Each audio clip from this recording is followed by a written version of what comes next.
देखो हम देख रहे थे दो डिस्प्लेसमेंट्स करके हम देख रहे थे। मान लो पार्टिकल यहाँ से निकला और यहाँ तक पहुँच गया तो ये होता है डिस्प्लेसमेंट S1। फिर वहाँ से पार्टिकल उसी लाइन पे आगे बढ़ता है तो ये हो गया दूसरा डिस्प्लेसमेंट। इससे पहले हमने देखा था S1 और S2 करके।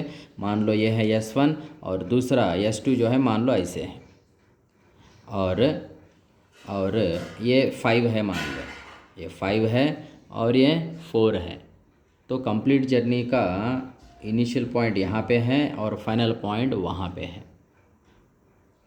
सो इनिशियल पॉइंट से लेकर फाइनल पॉइंट तक, कंप्लीट जर्नी का इनिशियल पॉइंट से लेकर फाइनल पॉइंट तक ये पूरा जो है डिस्प्लेसमेंट होगा। तो ये यस होगा, ये होगा यस, जिसको हम रिजल्टेंट कहते हैं। S1 और S2 ऐड होके यस मिल रहा है तो उसको हम कह रहे हैं रिजल्टेंट। हाँ, तो यहाँ पे ये 5 है, ये 4 है और ये रिजल्टेंट बन जाएगा 9।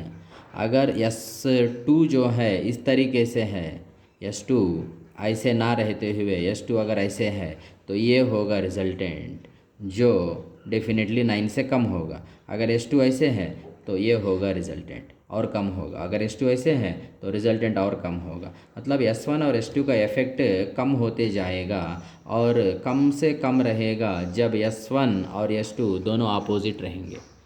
S1 और S2 जब अपोजिट रहेंगे, ये 5 है और ये 4 है, तो ये गैप 1 हो जाएगा। और ये कंप्लीट जर्नी कैसे है? कंप्लीट जर्नी इस तरीके से कंप्लीट जर्नी है। इसमें यहाँ पे इनिशियल पॉइंट है, यहाँ पे फाइनल पॉइंट है। तो कंप्लीट जर्नी का इनिशियल पॉइंट यहाँ पे, फाइनल पॉइंट यहाँ पे। तो ये इतना जो है, इतना जो है, that is going to be the displacement in the complete journey. So ये जो displacement in the complete journey जो हम यस कह रहे हैं, जिसको हम रिजल्टेंट कह रहे हैं, और ये बन जाएगा 1। तो रिपीट कर रहा हूँ इन्हीं बातों को, देखो एक बार। स्टार्ट कोटे से होते हैं अच्छे। हाँ, ये अगर S1 है और S2 इस तरीके से है, S2 अगर इस तरीके से है तो यहाँ से लेकर यहाँ तक ये 5 और ये 4 9 बन जाएगा रिजल्टेंट। जैसे जैसे S2 ऐसे ऊपर आएगा तो रिजल्टेंट कम होते रहेगा, कम होके फाइनली 1 होगा। सो कुल मिला के ये 5 और 4 का इफ़ेक्ट, ये 5 और 4 दो डिस्प्लेसमेंट का इफ़ेक्ट या तो 9 होगा या फिर 9 से कम होके 8 होगा, 7 होगा, 6 होगा, 4 होगा, 3 होगा, 2 होगा और 1 तक हो सकता है। So that is how resultant of ये 5 मैग्नीट्यूड वाला वेक्टर नथिंग बट S1 और ये S2, ये दोनों का रिजल्टेंट 9 से लेकर 1 के बीच में कुछ भी हो सकता है। सो ये दोनों वेक्टर्स का रिजल्टेंट ऐसे रहेंगे तो 9, ऐसे रहेंगे तो 8, 7, 6, 4, 3, 2 और ये 1। किस पे डिपेंड कर रहा है? देखो ये ऐसे रोटेट करेगा तो क्या होता है, पहले ऐसे है, ऐसे मतलब दोनों सेम डायरेक्शन में, पहले इस तरीके से है, दोनों वेक्टर्स सेम डायरेक्शन में है, पहले दोनों सेम डायरेक्शन में है। बाद में इसको हम ऐसे लिफ्ट कर रहे हैं, पहले दोनों इस तरीके से क्या कर रहे हैं हम लोग यहाँ पे, ये एक वेक्टर है और ये दूसरा वेक्टर इस तरीके से है, और हम फिर ये दूसरा वेक्टर को ऐसे लिफ्ट करते आ रहे हैं। तो क्या हो रहा है? रिजल्टेंट कम होते आ रहा है। ये रिजल्टेंट 9 से 1 तक आ रहा है। तो इसी बात को मैं यहाँ दिखाता हूँ। ये दोनों वेक्टर ऐसे हैं इनिशियली, बाद में सेकंड वेक्टर को क्या कर रहे हैं हम लोग, ऐसे ऐसे ऐसे ऐसे लिफ्ट कर रहे हैं। ऐसे लिफ्ट करने से क्या हो रहा है? एंगल बढ़ रहा है। जैसे जैसे इन दोनों के बीच का एंगल बढ़ रहा है, यहाँ पे एंगल 0 है, ऐसे हालत में एंगल 0। अब जैसे जैसे इसको मैं ऐसे करूँगा तो एंगल बढ़ते जा रहा, और ऐसी हालत में एंगल हो जाएगा 180। ये 5 और 4 का रिजल्टेंट जो है 9, इस हालत में 9 है, इस हालत में 8 हो गया, फिर 7 हो गया, 6 हो गया, 4 हो गया, 3 हो गया, 2 हो गया, 1 हो गया। इस तरीके से ये दोनों का रिजल्टेंट 9 और 1 के बीच में चेंज हो रहा है, 9 और 1 के बीच में चेंज हो रहा है। तो 9 कहाँ से बन रहा है? 5 + 4 9 बन रहा है, 5 - 4 1 बन रहा है। सो ये दोनों का रिजल्टेंट जो है कौन से दो वैल्यूज़ के बीच में है? 9 और 1 के बीच में है।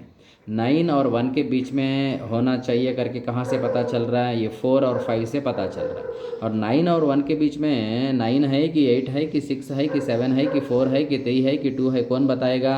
एंगल बताएगा। ये एंगल से हमको पता चलेगा कि ये 9 और 1 के बीच में क्या होने वाला है। ऐसा रहने पे एंगल 0 रहने पे 9 है, और ऐसा रहने पे कम हो गया और कम हो गया और कम हो गया, और ऐसा रहने पे 180 एंगल पे रहने पे रिजल्टेंट हो रहा है 1। सो इस तरीके से रिजल्टेंट कौन से दो वैल्यूज़ के बीच में रहता है, 9 और 1 जैसे कौन से दो वैल्यूज़ के बीच में रहता है, वो डिपेंड करता है इनके मैग्नीट्यूड्स 5 और 4 पे डिपेंड करता है। तो इनका रिजल्टेंट कौन से दो वैल्यूज़ के बीच में रहेगा वो डिपेंड करेगा इन दोनों का मैग्नीट्यूड पे, और उन दोनों वैल्यूज़ के बीच में बराबर कौन सा वैल्यू बन के रहेगा, that is going to depend upon the angle between the vectors. ध्यान रहे ये दो वेक्टर्स के बीच का एंगल ये होता है, ऐसे रहने पे दोनों का डायरेक्शन सेम है और एंगल 0 है, और ऐसे रहने पे दोनों के बीच का एंगल ये होता है। दो वेक्टरों के बीच का एंगल मतलब दो डायरेक्शंस के बीच का एंगल। तो एक वेक्टर ऐसे है, दूसरा वेक्टर ऐसे है, ये दोनों वेक्टर के बीच का एंगल ये नहीं होगा, ये नहीं होगा, ये नहीं होगा, फिर कौन होगा? दोनों वेक्टरों के बीच का एंगल ये होगा।